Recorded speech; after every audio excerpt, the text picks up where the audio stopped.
A grown man in a $1,000 suit is on his knees in the mud. His shoulders shake.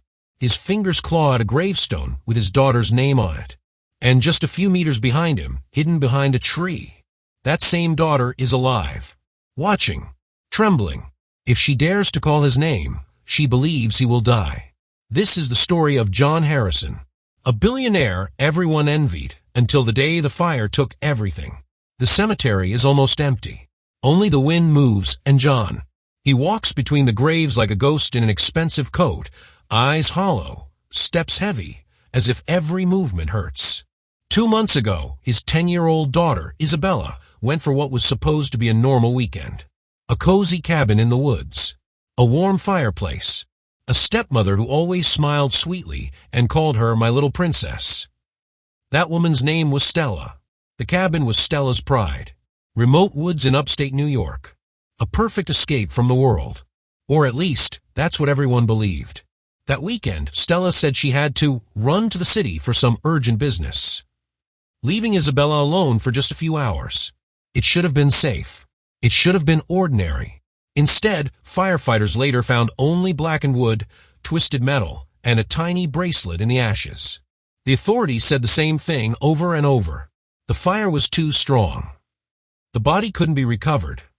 But the personal belongings match. John didn't argue. He couldn't. Crushed by guilt, by shock, by the idea that his little girl had burned alone, he just accepted it. He buried an empty coffin. He buried his future. He buried himself. Now he kneels before the gravestone that reads, Isabella Harrison, beloved daughter, rest in peace. His fingers trace the letters, shaking. Rest in peace, he whispers, voice breaking. How am I supposed to rest if you're not here anymore? He pulls a small silver bracelet from his pocket, the last birthday gift he gave her. He closes his hand around it so tightly that it cuts his skin, as if holding it hard enough could bring her back. You promised you'd never leave me, he sobs. You said you'd always be my little girl. How do I breathe now, I say? How do I live without you? His tears fall onto the cold stone. His mind tortures him with questions that have no answers. What if he'd gone with her? What if he'd arrived sooner? Could he have saved her? Behind him, hiding in the shadow of a thick tree trunk, a small, thin girl grips the bark until her nails almost break. Isabella. Her eyes are red from days of crying, but when she sees her father on his knees, something inside her shatters. She wants to run to him, scream, Dad, I'm here. But fear clamps her throat shut, because Isabella is not just a survivor. She is a prisoner who escaped for a few stolen minutes. And she knows, if the people holding her find out she ran to her father, they might kill him too. She takes one trembling step forward, then freezes. If they spot her in the graveyard, if someone calls Stella, her father's life could end before he even knows the truth. So she stays there pressed against the tree, silently sobbing, watching the man she loves most in the world mourn her alive. If you were in Isabella's place, watching your own parent cry over your grave without knowing you're alive, would you reveal yourself or keep hiding to protect them? And how long can a child carry a secret this heavy before something breaks? The graveyard vanishes behind her like a dream she's not allowed to have. Isabella runs. Her bare feet slap against the cold ground as she slips back through the streets, into the trees, toward the nightmare she escaped from. Every shadow looks like a pair of hands reaching for her. Every sound feels like someone calling her name to drag her back in chains. She doesn't have chains. She has something worse, fear. The cabin appears again through the trees. Dark. Isolated. Like the world forgot this place exists. She hesitates at the edge of the forest. If Stella or the others discover she slipped out, they won't just lock her up tighter. They might decide it's safer if she never breathes again. She forces herself forward. Inside, the air smells like dust, old wood, and something rotten she can't name. They keep her in a small room with a narrow bed, no toys, and a tiny window nailed almost shut. She slips back in through the rear, careful not to make noise. Her heart is racing. Every creak of the floorboard is a gunshot in her ears. She lies down on the worn mattress, pulling the thin blanket over herself, pretending to be asleep. Her breaths are shallow, counting time. 1 minute. 2. 5. No one comes. Slowly, her pounding heart begins to quiet until a sound from a hallway makes her eyes snap open. Laughter. Not just any laughter. Familiar voices. Smooth. Confident. Cruel. She slides off the mattress and pads silently to the door. It's always left only half latched, as if they're so sure she's too scared to run. A strip of yellow light seeps in. She crouches and presses her eye to the crack. In the living room, two people sit on a sagging sofa, wine glasses in hand. Stella, her mother. Perfect hair, perfect nails, black dress hugging her body like she's in a commercial, not a crime scene. And next to her, Mark, John's younger brother, her uncle, the man who told John, "I'll handle the company. I'm with you, brother." Now his arm is comfortably draped around Stella's shoulders. "It's been 2 months already," Stella says, swirling her wine with a cold little smile. No one suspected a thing. Everyone bought the fire story. Mark chuckles. "And your poor husband, crying like a broken man. You should have seen his face when he buried that empty box." Isabella's stomach drops. Empty box? Her coffin had been empty? Stella laughs low and satisfied. Well, let him cry. Meanwhile, the inheritance is almost in our hands. Lawyers are already moving. And the best part, she lifts her glass in a mock toast. He has no idea that every cup of tea I make is slowly killing him. Isabella's hand flies to her mouth. Tea? Poison. She feels the word like an ice knife sliding down her spine. Her father, the man crying over her fake grave while she hides. And every day he drinks from the hands of the woman who burned his daughter. Mark leans in, eyes shining. You're brilliant, Stella. He trusts you more than anyone. He'll die and everyone will call it a tragic heart failure. And we'll be the loving widow and grieving brother taking over everything. They clink glasses. They kiss like predators, celebrating a fresh kill. Isabella staggers backward, grabbing the wall, trying not to cry out. So it was them. The fire. The kidnapping. The lies. All of it. They didn't just steal her from her father. They're slowly murdering him in his own home. If intense family secrets and dark betrayals pull you in, make sure you hit subscribe right now so you don't miss how this story explodes next. Back in the tiny room, Isabella curls on the mattress, shaking. She sees her father in her mind, drinking poison with a sad smile, thanking Stella for taking care of him. She can't let that happen. But what can a terrified 10-year-old girl do against two adults who already faked her death once? If she stays, her father dies. If she runs, they might kill them both. So how do you choose when every option feels like a death sentence? That night, sleep doesn't come. Only a decision. Isabella stares at the ceiling in the dark, listening. No more laughter. No more clinking glasses. Just the occasional creak of the cabin and the distant whisper of the wind pressing against the windows. Her father's face won't leave her mind. His shoulders bent. His hands clutching that bracelet like it was all he had left. And the thought of him taking another sip of that poisoned tea. It's unbearable. She sits up. Her small hands are shaking, but there's something new in her eyes. Fire. She creeps to the window.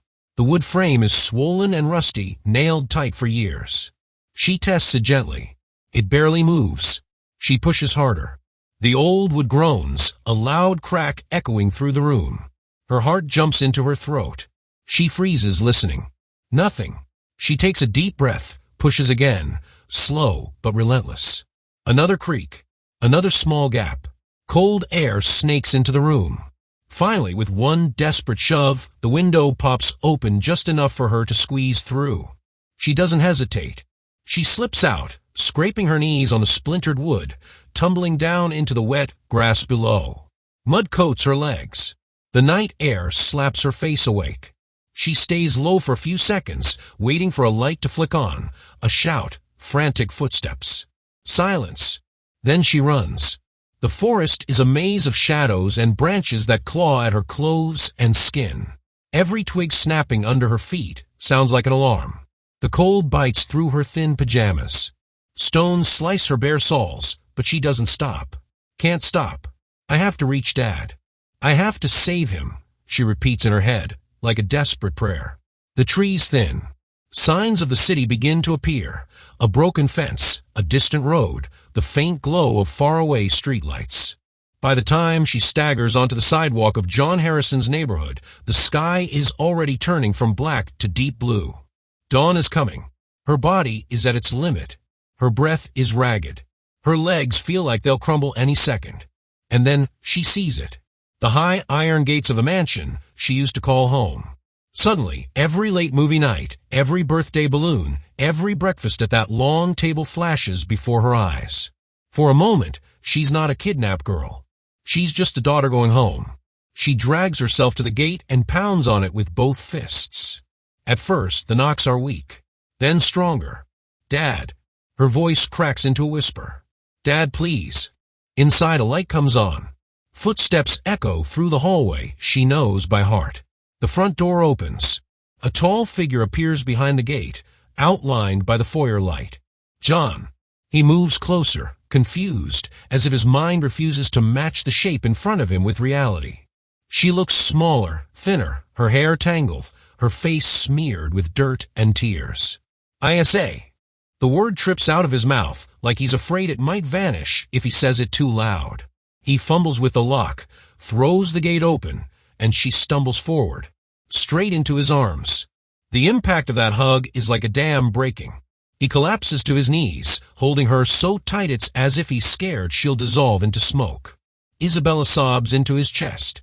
His hands cup the back of her head, her shoulders, as if checking she's really there. "My God, you're alive." "You're alive," he repeats, half laughing, half crying. For a few stolen seconds, there is no cabin, no fire, no poison. There's only a father holding his daughter, like the answer to every prayer. If you were John, and the child you buried suddenly appeared at your gate in the middle of the night, would you think it was a miracle or a nightmare?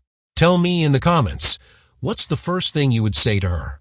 Because as Isabella pulls back, eyes red and terrified, the next words out of her mouth will turn this miracle into a war. What truth is she about to tell that could burn his entire world down a second time?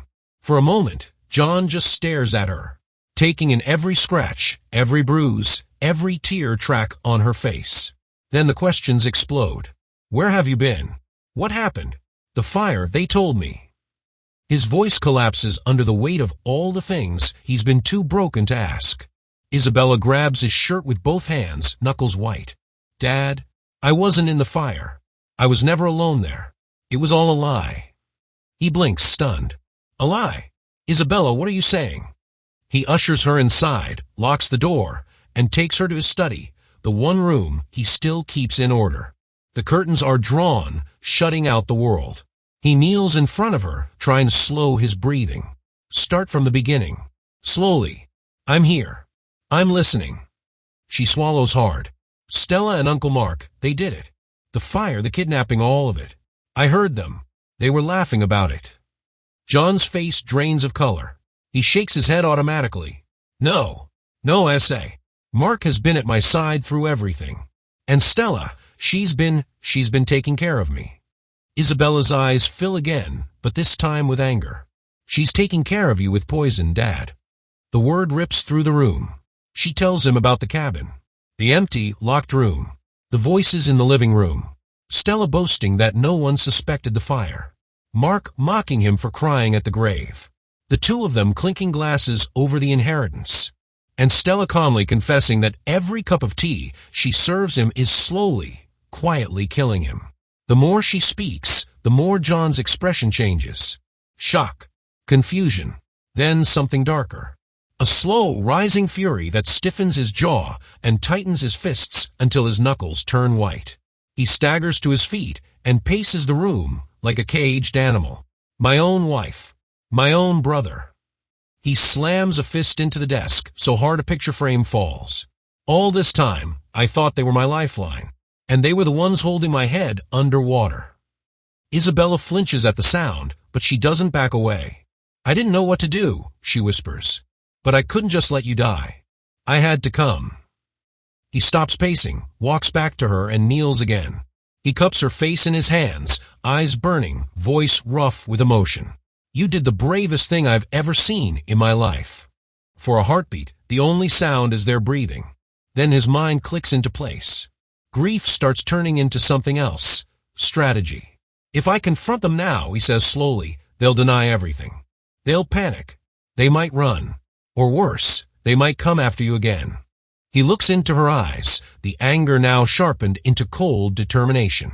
If we're going to win, Isabella, we have to make them believe they've already won. She frowns, confused. What do you mean? He gives a bitter half-smile. They think I'm getting weaker, don't they? That their poison is working? Fine. Let's give them the show they want. He takes a deep breath. I'm going to pretend I'm dying. Really dying. I'll cancel meetings. I'll stay home. I'll look sicker every day. And when they believe I'm finished. He leans closer. We'll be ready. If stories of twisted families and perfectly planned revenge make your heart race, hit that subscribe button so you're here when this plan goes horribly right or terribly wrong. Isabella bites her lip. What about me, Dad? They're still keeping me at the cabin. If they realize I escaped tonight. He hesitates, then delivers the hardest line of the plan. You have to go back. Just for one more week. She recoils. No, Dad, please, I can't. I know, he cuts in softly, voice cracking. But if they wake up and you're gone, they'll know something is wrong. They'll speed everything up. I can't protect you and trap them at the same time if they're already on alert. He squeezes her hands. Listen, 1 week. I'll act sicker and sicker. Then, I'll let the world think I'm dead. She stares at him, horrified. Dead. He nods. There will be doctors. Papers. A funeral. Stella and Mark will drop their masks completely. They'll go after the inheritance. They'll celebrate. That's when they'll make mistakes. He leans closer. And exactly 7 days from now, you escape again and meet me at the old iron bridge in Central Park. The one with the cracked plaque.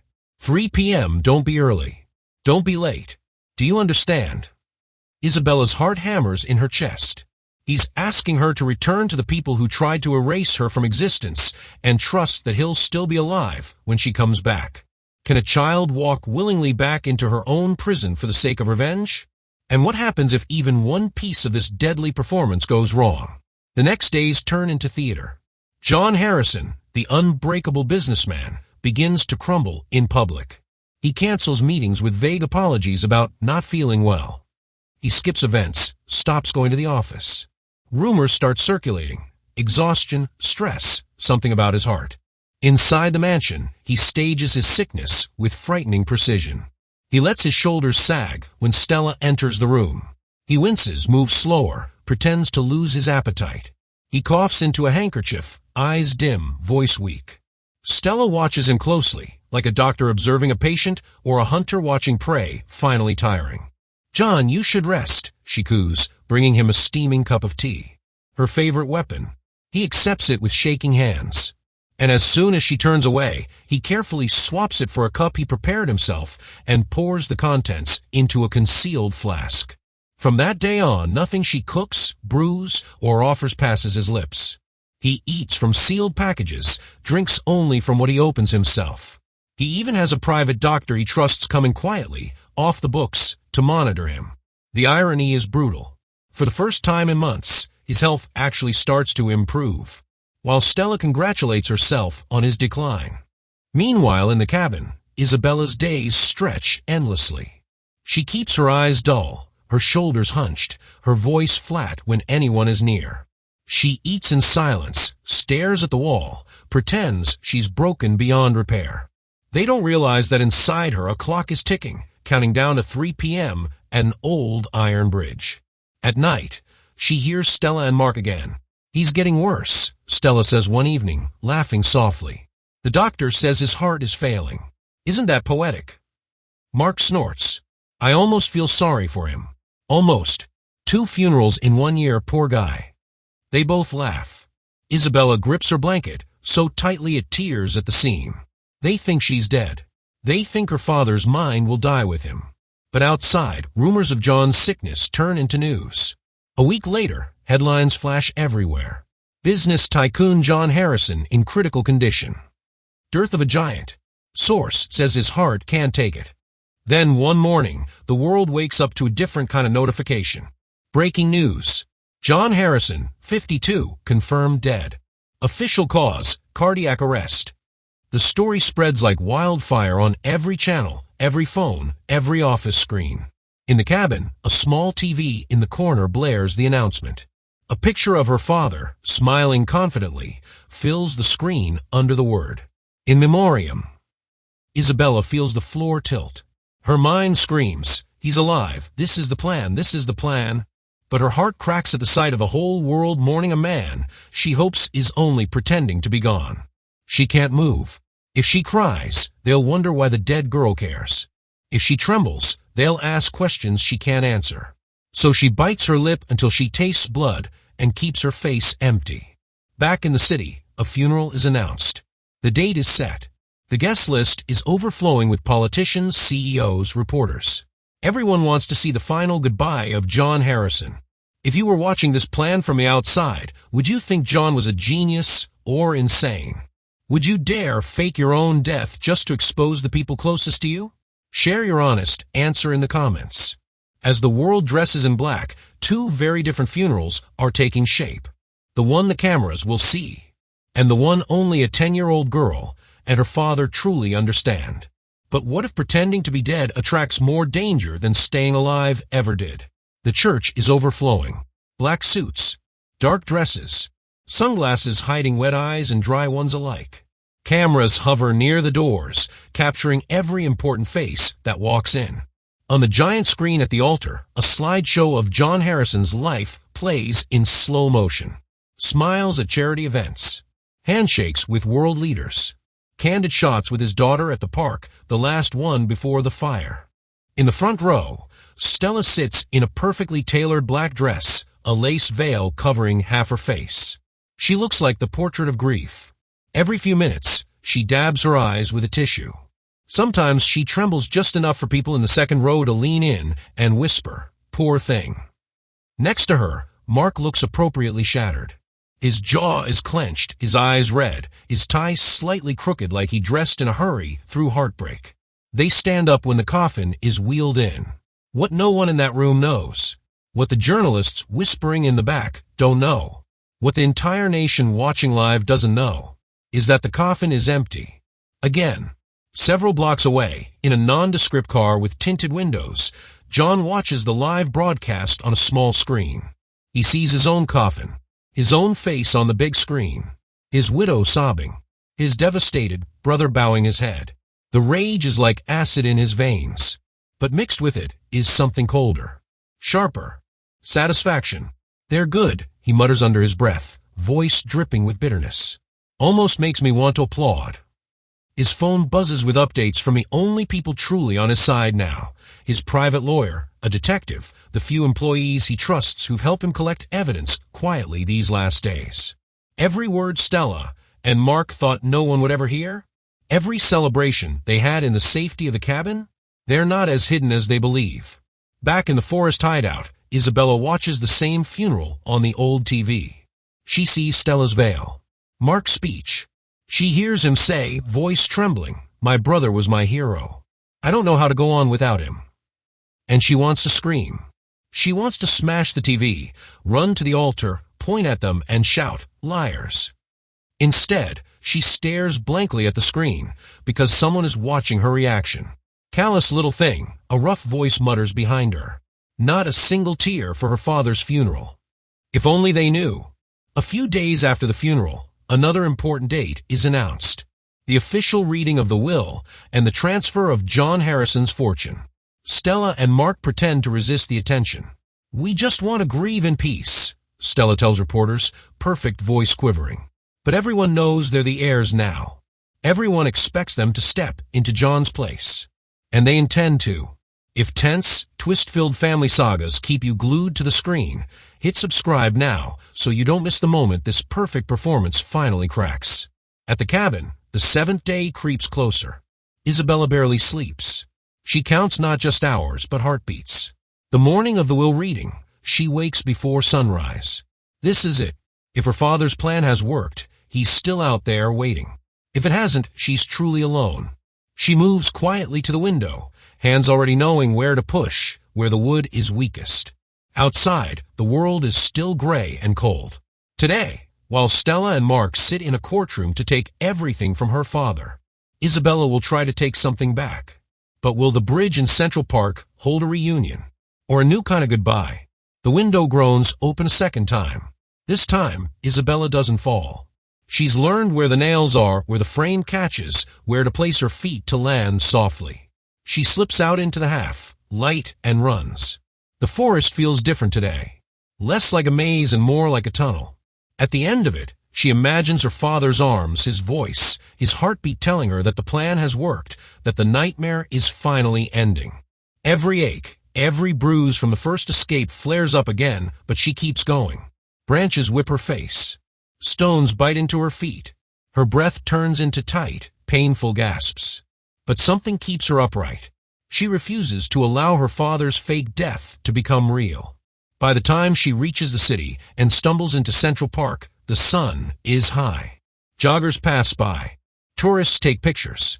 No one pays attention to the thin girl in two big clothes, moving with desperate purpose. The old iron bridge appears ahead, its paint chipped, its plaque cracked.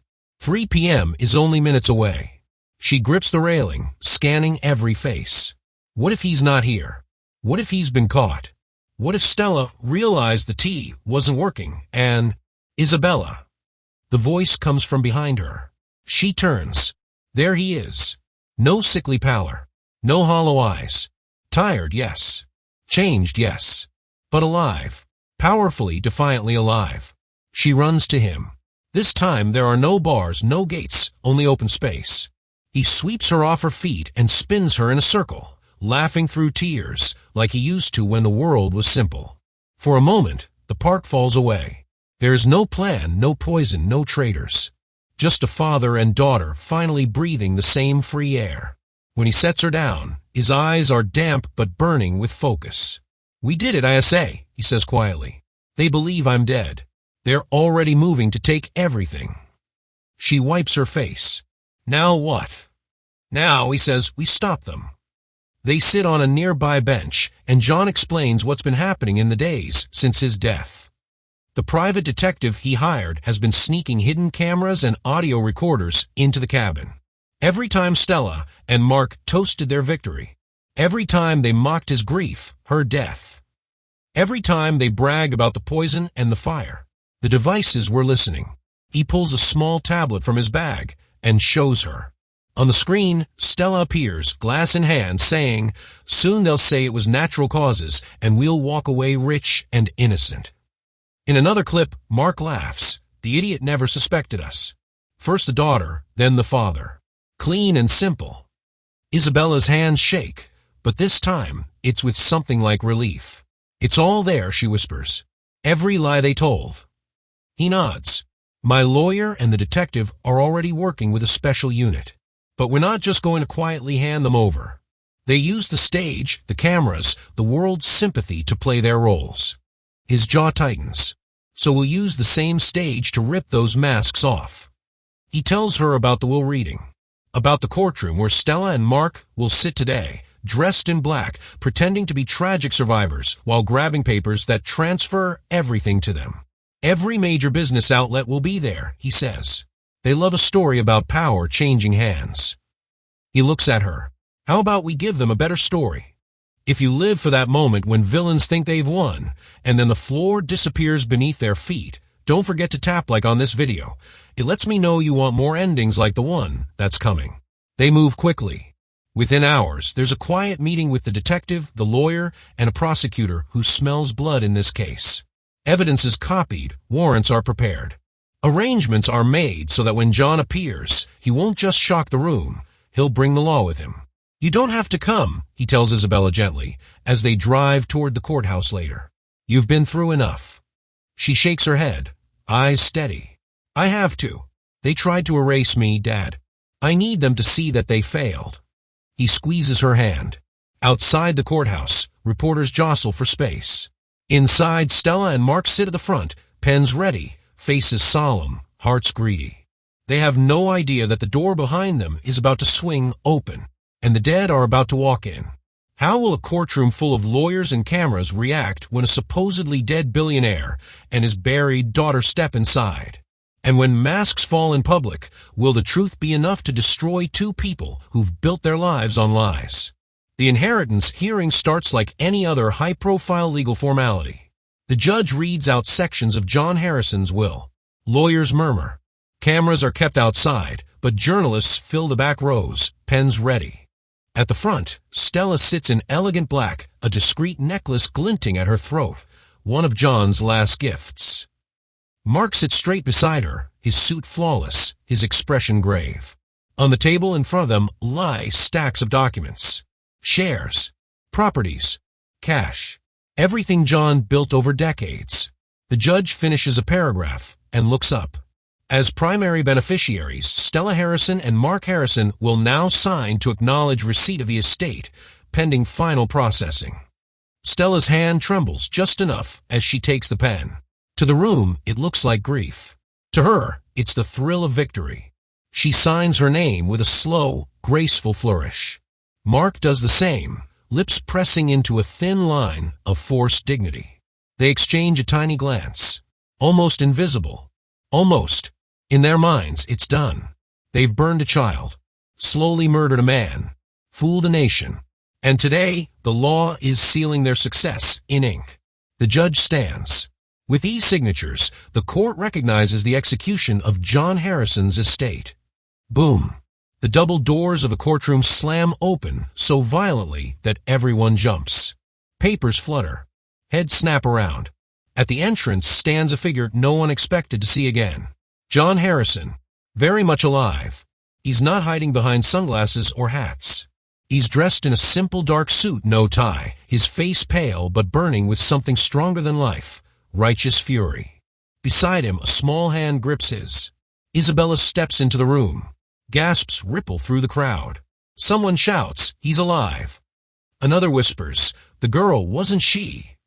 In an instant, every journalist in the back row forgets their notes and grabs their phones. Pens drop. Chairs scrape. The judge's gavel bangs, but no one hears it over the rising storm of voices. At the front, Stella turns slowly, as if in a nightmare where every movement is thick with dread. Her veil has been pushed back, revealing eyes that suddenly look less broken and more terrified. She sees them. First the man she buried. Then the child she lost in the fire. Her lips move soundlessly at first. Then a strangled sound escapes, halfway between a sob and a scream. No, this is impossible. Mark goes white. His hands, still resting on the signed documents, start to shake. He stands up too fast and nearly knocks his chair over. "That's not, there must be a mistake," he stammers. The judge slams the gavel again. "Order. I demand order in this courtroom." The chaos only barely quiets. John steps forward, each footstep echoing off the marble floor like a verdict. He doesn't look at Stella or Mark yet. He looks at the judge. "Your Honor," he says, voice steady, resonant. "I apologize for the interruption. I was under the impression that my estate would only be distributed once I was actually dead." A shocked, nervous laugh rises from the benches. No one knows if they're allowed to react, but they can't help it. If stories where the dead walk back into their own funerals and court hearings have you hooked, this is your moment to hit subscribe, so you're here every time justice decides to rise from the grave like this. The judge leans forward, eyes narrowed. "Mr. Harrison, this development raises serious questions. The court was informed of your death with documentation." John nods. "I know. I've seen the paperwork. The forged reports. The tears on camera. It's a convincing performance." Only now does he turn to face Stella and Mark fully. The room holds its breath. His voice drops, thick with pain and anger. Too convincing. Stella's eyes dart around, searching for some exit that doesn't exist. "John, I thought you can't imagine how hard it's been." "Stop," he cuts in, the word like a slap. Behind him, Isabella steps forward, her small frame straight, her chin lifted. Every eye in the room shifts to her. 2 months ago, they saw her picture under headlines about tragedy. Now she's standing in front of them, very much alive. If this is how the reveal begins, what damning truths are still waiting to be dragged into the light? And when the evidence finally speaks, will anyone believe Stella and Mark's lies ever again? For a moment, all the noise in the room dissolves into Isabella's heartbeat. She takes a deep breath and reaches for the microphone on the central table. Her fingers tremble, but her eyes lock onto Stella's. "My name is Isabella Harrison," she says, voice small but clear. "I'm 10 years old, and I did not die in a fire." The words hit like an explosion. Every journalist in the room snaps into full alert, fingers flying across screens, recording, typing, transmitting. The judge's gavel might as well be a metronome in a heavy metal concert. No one is hearing it now. Isabella continues, "I was taken from that cabin, locked in a room, told nothing. I didn't even know who had me until I heard them talking." She points a shaking finger toward the defense table. "Stella, Mark, they were laughing that no one suspected the fire. They called my dad an idiot for crying at my grave." Stella shoots to her feet. "Lies. She's confused, Your Honor, this is obviously." "Sit down, Mrs. Harrison," the judge snaps. There's a new edge in his voice now. Isabella doesn't flinch. She turns her head to the judge. "I heard them say they were poisoning my dad. In his tea. They said they were going to make his death look natural, so they could take all his money, and no one would question anything." John steps forward, placing a hand gently on her shoulder. "Your Honor, we are not asking you to take our word for it." He nods to his lawyer, who stands and connects a small device to a screen at the front of the room. The lights dim slightly. A video appears. Grainy footage from inside the cabin. Stella on the couch, Mark beside her, both with glasses of wine. 2 months, Stella's recorded voice purrs. And no one suspected a thing. That idiot still cries at his daughter's grave. Laughter. Mark's voice, and every cup you hand him brings him closer to a perfect heart attack. Genius. The room goes dead silent. On another clip, Stella says, "Soon they'll declare it natural causes and we'll inherit everything. First the girl, then the father. Clean." Cries erupt from the back. Someone swears under their breath. A journalist whispers, "Oh my God," over and over. Mark lurches toward the screen. That can't be real. It's edited. It's... A detective in plain clothes, sitting in the second row, stands and flashes his badge. "The recordings were obtained under warrant, Your Honor. Chain of custody is intact." Stella panics. She tries to make a break for the side exit, but 2 uniformed officers, previously invisible at the edge of the scene, move smoothly into her path. "Mrs. Stella Harrison, Mr. Mark Harrison," the detective announces, voice loud and clear as he steps to the center. "You are under investigation for conspiracy to commit murder, attempted murder, kidnapping, arson, and fraud. You are not to leave this room." Stella's mask shatters. Gone is the grieving widow. What's left is a woman clawing at the walls of her collapsing fantasy. "You can't do this. I loved him," she screams, pointing at John. "I took care of you when you were broken. I deserve that money." Mark, sweating, tries to backpedal. I was manipulated. It was her. She. "Save it," John says coldly. "You toasted over my coffin before I was even in it." Handcuffs click. Once. Twice. The room that had been a theater for their greatest performance is now a stadium for their fall. Every eye watches as the two are led away, every scandal-seeking mind already rewriting headlines. John turns back to the judge. "I faked my death because it was the only way to let them show the world who they truly were," he says quietly.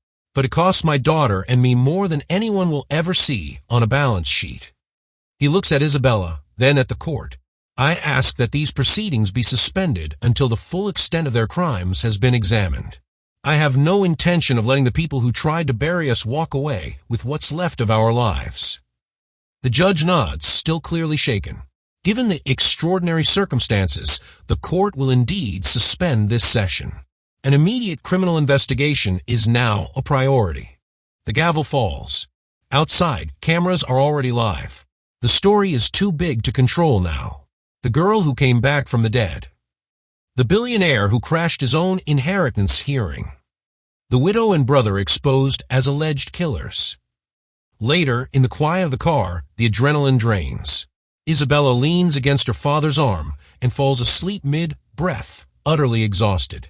John looks down at her, his heart breaking and healing at the same time. He knows the media will feed on this for weeks. He knows there will be trials, interviews, messy public opinions. But right now, all he hears is her breathing. If you had the chance to confront the people who hurt you in front of the entire world, would you take it or walk away and disappear? Tell me down in the comments, what would justice look like for you? Because for John and Isabella, justice isn't just a verdict. It's learning how to live again in a world that thought they were gone. What does happily ever after even mean, after you've had to fake your death to get it? The mansion feels different when they walk back through its doors. For months it was a tomb, silent, heavy, full of ghosts that weren't actually dead yet. Today it feels like something else, a place waiting to remember what home means. John pushes open a familiar door. Isabella's room. Time has frozen here. The bed is still made with the same blanket she left behind. Stuffed animals guard the pillows. A half-read book lies on the nightstand. A drawing taped to the wall shows a smiling family, Dad, Isabella, and a small, hopeful shape meant to be a mother. Isabella steps inside slowly, as if any sudden move might break the illusion. She walks to the shelf and picks up her favorite doll, worn at the edges, one button eye slightly crooked.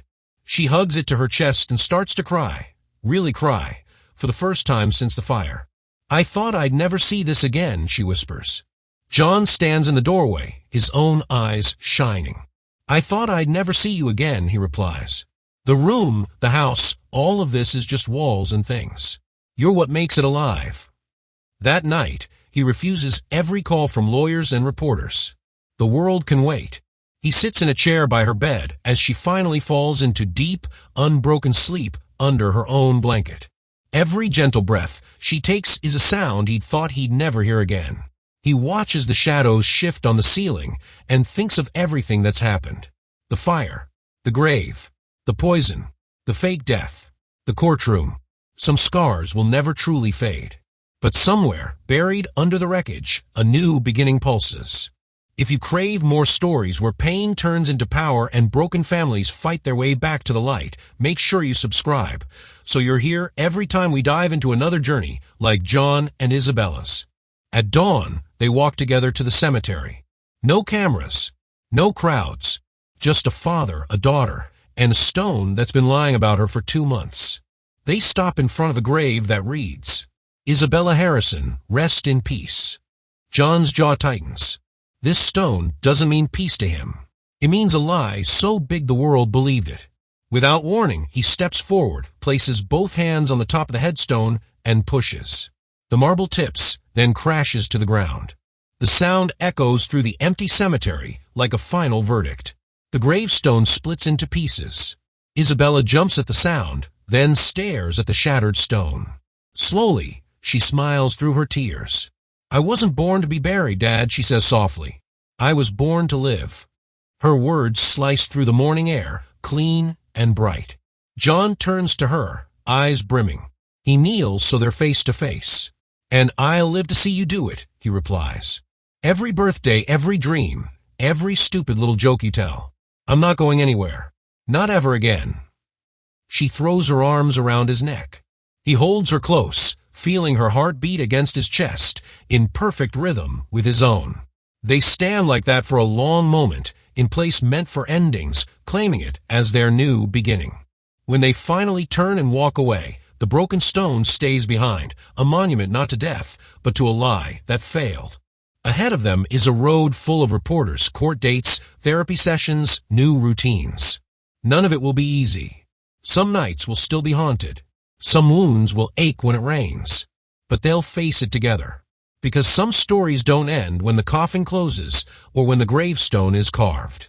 Some stories begin again when someone refuses to stay buried by fire, by fear, or by anyone else's greed. As they reach the cemetery gate, Isabella squeezes his hand. "Dad," she asks, "do you think we can ever be normal again?"